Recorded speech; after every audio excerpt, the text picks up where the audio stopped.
Hello and welcome back. I was planning on doing this entire video at my flip. However, my phone, thanks iPhone 8, had some major sound issues, so I am going to be talking over it.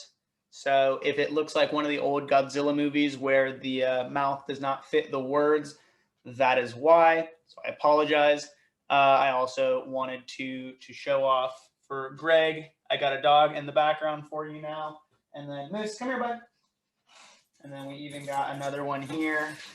So, and then a little tiny one over here as well. What's up, Rinstar? But yeah, sit back, relax. I'm going to talk to you about how to scrape some popcorn ceilings from a newbie who has learned quite a few lessons.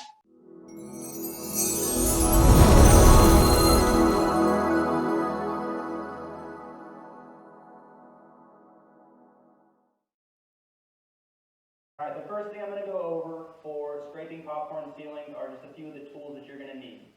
I'm going to tell you right now, because I did not do this the first day, you're going to want a little hairnet, lunch lady, whatever you want to call this, just to keep it out of your hair. That stuff, you're going to have to wash your hair 2 or 3 times just to get it out. The dust is so fine.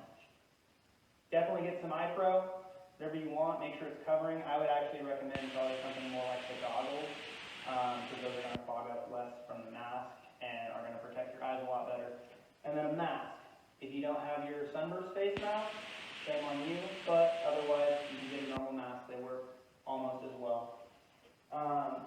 The next couple things, you're going to want some mini scrapers. I'll show you this when I actually go into scraping these. You're going to want to start with these. Using the large ones are going to be way too difficult to just get things going. You need at least a little bit of grab so that you can start using these. These are just normal floor scrapers. You can get it in the store. Don't go into the drywall section. I tried checking there. This one you can actually get there, but this one is kind of a little bit more useful. It's got a much better handhold, and that's actually where I found both of these tools as well. Just get something so that you can get right up on the popcorn ceiling and you can start scraping. Alright, so the next parts are going to be getting your large tools. These are going to make scraping your ceiling go much, much faster rather than having some of the short ones where you've got to move a ladder every couple of feet. So, like I said, you're going to get these from the flooring section. This one, I'm a little disappointed in, is curved. It was more expensive. I assumed because it was curved, I was going to be able to get much better grip. However, because of these curves, they're not completely flat. And so what you end up getting is an uneven spread on the ceiling, and you're either going to just dig into your drywall, into the ceiling there, or you're just going to scrape part of it and it's going to completely defeat the purpose. So I actually went out and I got the cheaper version that is just a flat blade, and this one works so much better. Oddly enough, you're able to get a better angle on it, so highly recommend something more like this. Probably wouldn't go much more than like the 12-inch, or it's going to be really hard to push through these ceilings. You're going to exert a lot more effort using these than you do on the little tools, but the time you save is going to be worth it. This room I've already gotten quite a bit done with it. I was working on this one as one of the first ones before I figured, hey, we should probably shoot a video on this. Quick note, I know that a lot of people talk about how difficult popcorn ceilings are, and one of the biggest reasons that you'll lose money from it is the asbestos. Asbestos was outlawed in 1977. This house was built in 1985, which is why I am not using much more significant equipment. So there is still a chance that homes after that can have asbestos in them because it was only banned in 77. The likelihood of mid to late 80s or even 90s homes that have popcorn ceilings having it are very low. That's actually one of the things that I learned, that all popcorn ceilings just have asbestos because that was how they made them.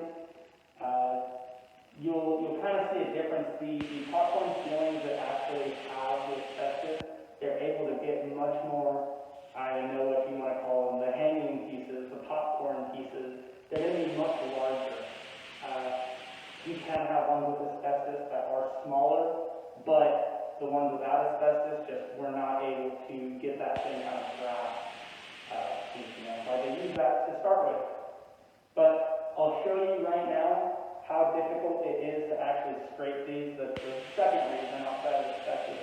tape popcorn ceilings, and then I'll show you the little piece of equipment that I use to make it easier.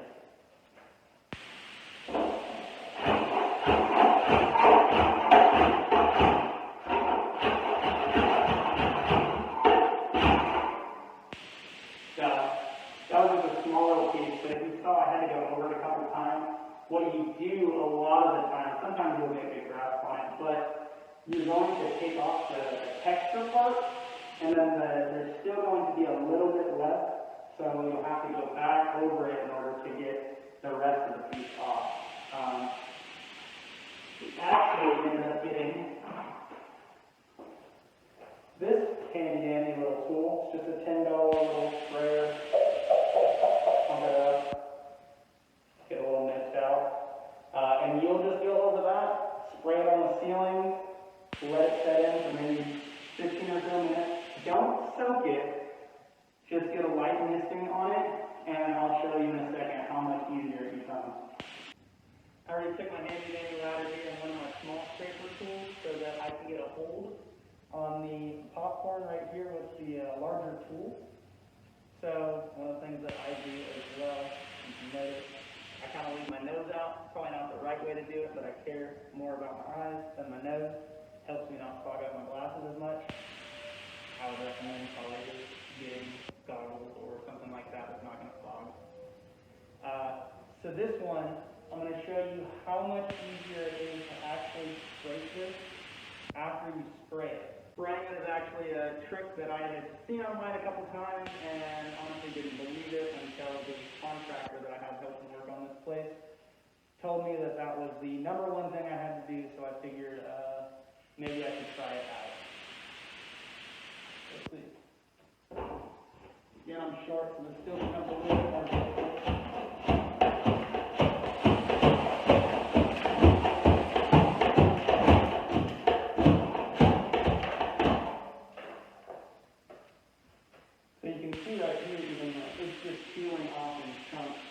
Which is so much easier than when you're just having to scrape. Sometimes you're going to have to go over it 2-3 different times.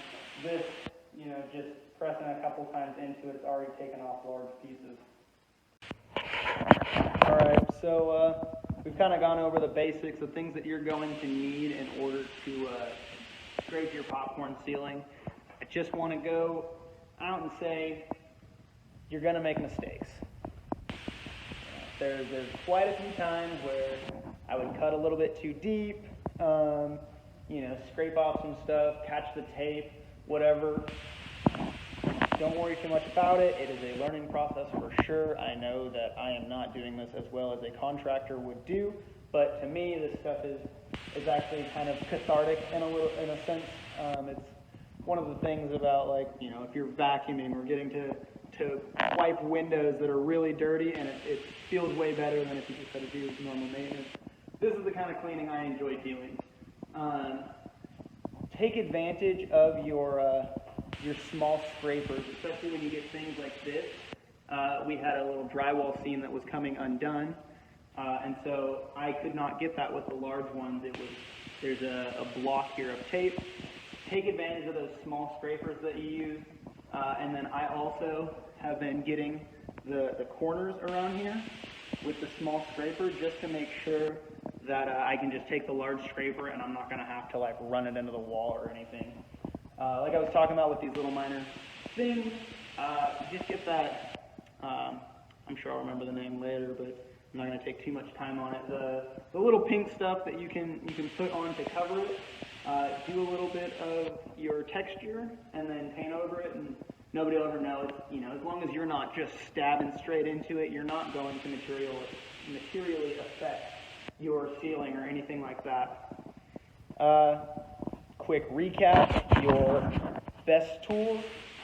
Definitely get your little lunch lady hairnet here, your Sunburst mask, some iPro, and then you're going to want to get these straight blades here. Those are the most ideal for doing any of this scraping. Your smaller tools, flooring section again. This is really the only thing that I got in the drywall area, and this is best for me, like getting right into those corners. And then do not forget the little pump here. That is the MVP of this whole thing. It will make things 10 times easier. You can spray it onto the wall, and then it just starts to come right off. It doesn't come right off. Still got to scrape it. It's still a pain. It's not going to make it done by itself, but it does make it so much easier. You're not going to have to keep going over and over it time and time again just to get all of the texture off. But here is a 1701 sagebrush. It will look much prettier later on. We're actually going to do an escape room with it as well, and look forward to more of those because I plan on making that a pretty consistent thing. I love escape rooms. I also love Halloween, so this is the perfect time for it. I really want to take advantage of the fact that you can't really rent places out, and so when I do flips, we can do like a small event there. It's going to be my mini open house where people can go through and have fun, get to solve some puzzles together. This year we're doing Across the Veil. We will be sending out information on Facebook. Be sure to check out my Facebook page, which I will leave in the link below, also Sunburst's Facebook page, and then follow me at my website as well, jankfitchrealty.com. I'll be posting some blogs and stuff that, in case you would prefer to read than watch videos, which I don't know if anybody does anymore, but it's there just in case. All right, thanks. Have a good one.